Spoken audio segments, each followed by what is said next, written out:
We are harvesting today here in the Shop Hill block.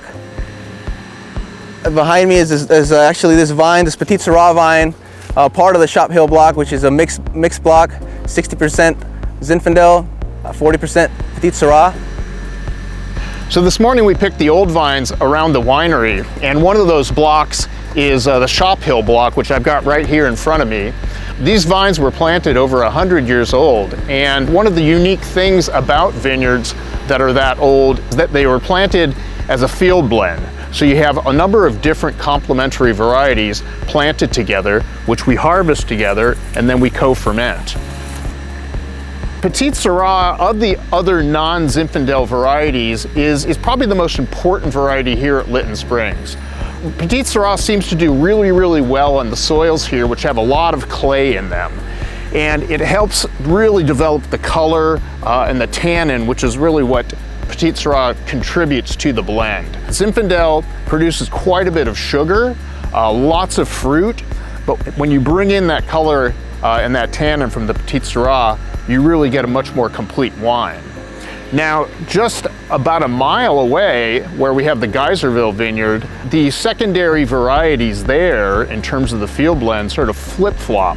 The soils over there are a little rockier, a little sandier, a little lighter, we say, and much more conducive to Carignan. So the second most planted variety at Geyserville is Carignan, which is a complete turnaround from Petite Sirah.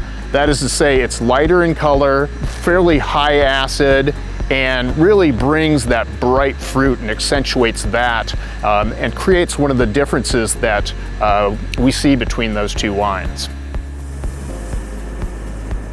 We're very excited because this morning we received our first lot of Petite Sirah that we picked from Lytton Springs, Lytton East to be specific.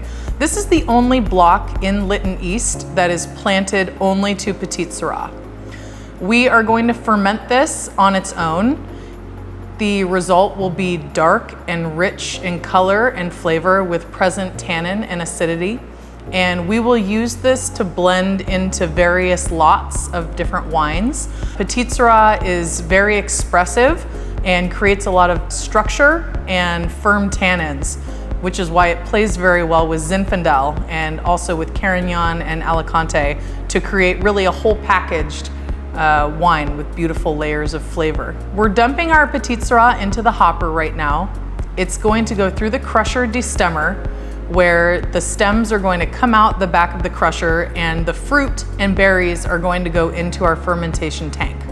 There, we are going to do a pump over 1 to 2 times per day, where we redistribute the grapes and the juice, and some of the berries will start to break apart, and we're gonna start getting that very dark, very rich colored wine as the pulp and the skins from the berries interact. And that's really what Petite Sirah is all about.